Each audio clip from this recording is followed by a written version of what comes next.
क्या आपको पता है कि मिस्र के पिरामिड ही नहीं बल्कि जयपुर के सेंट्रल म्यूजियम एल्बर्ट हॉल में भी 2340 साल पुरानी एक महिला की ममी रखी हुई है। यह ममी मिस्र के पुराने नगर पेनोपोलिस से खुदाई के दौरान मिली। यह ममी जिस महिला की है उसका नाम तुतु है। बताया जाता है कि मिस्र में उस समय खेम नाम के एक देवता की पूजा की जाती थी। यह महिला उसी देवता के पुरोहितों के परिवार की सदस्य थी। महिला की ममी को साल 1880 में ब्रिटिश सरकार मिस्र से भारत लेकर आई थी। उसके बाद से ही इसे जयपुर के एल्बर्ट म्यूजियम में संभाल कर रखा गया है।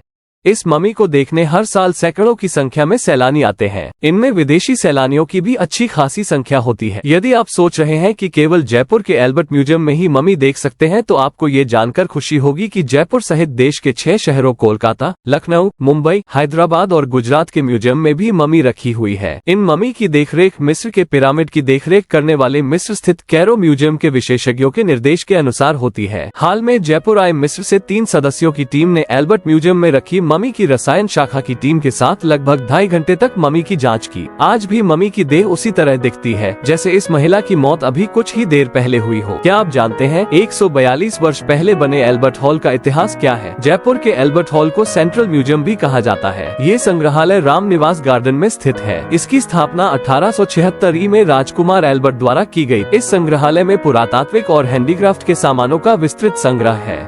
एल्बर्ट हॉल की परिकल्पना और इंजीनियरिंग का काम स्विंटन जेकब ने किया था। जयपुर के ही चंदर और तारा मिस्त्रियों ने इसका निर्माण किया। निर्माण पूरा होने में 10 साल से ज्यादा का वक्त लगा और 1886 में इसे पूरा किया जा सका। तब माधो सिंह द्वितीय जयपुर रियासत की गद्दी पर आसीन हो चुके थे। सर एडवर्ड ब्रेडफोर्ड ने 1887 में इसका विधिवत उद्घाटन किया। इमारत को बनाने में उस वक्त 5,01,036 रुपए खर्च हुए थे। इसे जयपुर के इतिहास को सहेजने के लिए म्यूजियम बनाया गया था। तब के लोग इसे अजायब घर भी पुकारते थे। एल्बर्ट हॉल संग्रहालय राजस्थान राज्य के जयपुर शहर के सर्वाधिक सुंदर उद्यान रामनिवास बाग में निर्मित किया गया है। रामनिवास बाग का निर्माण महाराजा राम सिंह ने अकाल राहत कार्यों के अंतर्गत 4 लाख रु की राशि व्यय कर करवाया था। महाराजा राम सिंह ने ही 6 फरवरी सन 1876 में ब्रिटेन के महाराजा एडवर्ड सप्तम प्रिंस ऑफ वेल्स के रूप में भारत आने के समय पर स्मृति के रूप में एल्बर्ट हॉल का निर्माण प्रारंभ किया गया। वर्तमान में इस भवन को संग्रहालय का रूप दे दिया गया है। भवन की वास्तु नियोजन सर स्विंटन जेकब द्वारा की गई। भारतीय व फारसी शैली में बनी इस भव्य इमारत में इस समय संग्रहालय संचालित किया जा रहा है। एल्बर्ट हॉल देश की एकमात्र ऐसी इमारत है जिसमें कई देशों की स्थापत्य शैली का समावेश देखने को मिलता है। इमारत के वास्तुकार कर्नल एस जेकब ने दुनिया के संग्रहालयों की जानकारी लेकर बनवाया था। इस भवन में प्रवेश करते हुए एक हाल है जिसमें जयपुर के राजाओं के चित्र व राजा चिन्ह है। चारों तरफ भारतीय व विदेशी कला के नमूनों की प्रतिकृतियां व भित्ति चित्र है। एल्बर्ट हॉल संग्रहालय में विभिन्न मनोरंजक गैलरी है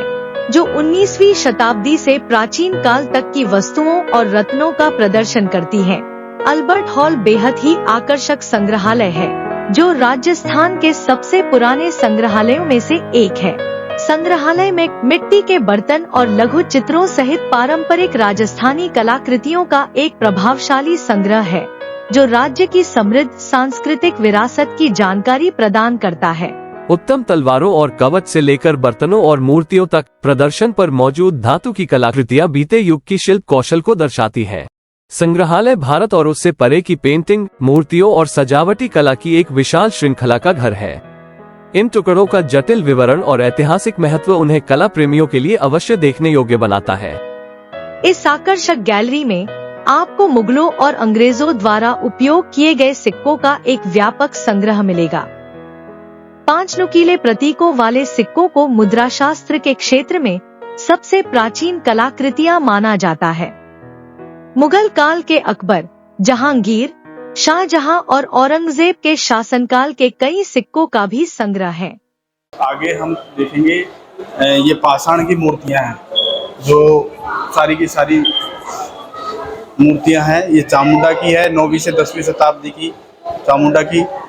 ये मातृका पट्ट है 8वीं सदी की आभानेरी दोसा की। आभानेरी की चांद बावड़ी फेमस है और ये आभानेरी दोसा की 8वीं यानी कि 8वीं शताब्दी की है।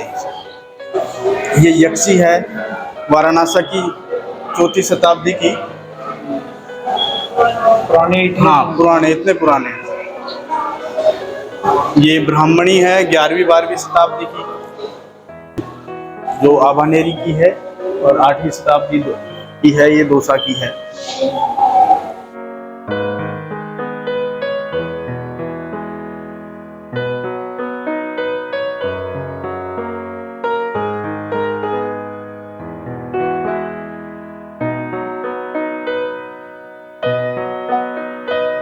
ये ईरानी और तुर्की बर्तन है।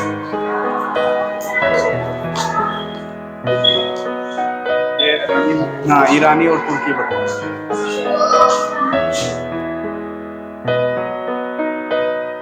इसके अंदर बारूद वगैरह डाला जाता था, ये साथ में रहती थी। उस बारूदों को बंदूकों में डाला जाता था, 1 नाली 2 नाली 3 नाली 4 नाली ऐसी बंदूकें रहती थी। ये हुक्का था उस जमाने का, हुक्का तो हाँ पुराने तक। ये नीचे वाले इसके पार्ट्स है, अलग अलग पार्ट्स, इसको जोड़ के इसको पूरा का पूरा एक बनाया जाता है। ये नीचे वाले पार्ट है। हाँ, ये पुरुषों का प्रधान वेशभूषा थी, उनका ड्रेस था। ये लेडीजों की ड्रेस थी। हाँ, वो जेंट्स।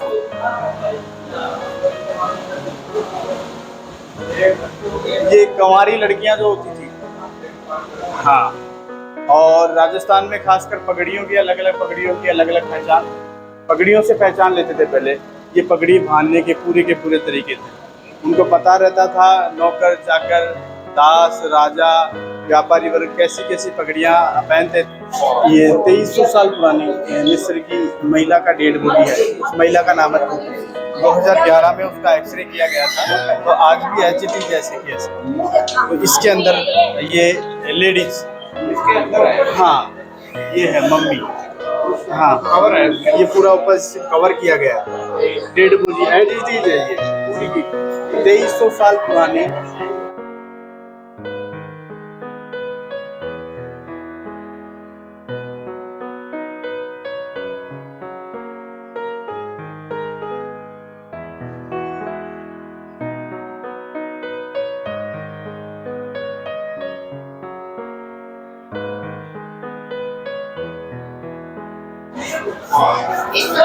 ये कपड़ा भी इतना पुराना होगा।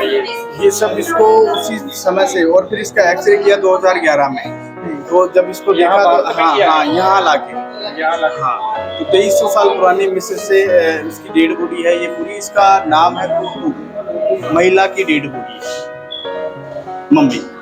और भी कुछ मिला है इस पे, लेप किया गया है। लेप करके इसको पूरा का पूरा कवर करके इसमें इस तरीके के एक पाउडर या ऐसा डाला गया है जिससे ये dead body as it is है ऐसे महिला की डेड बॉडी।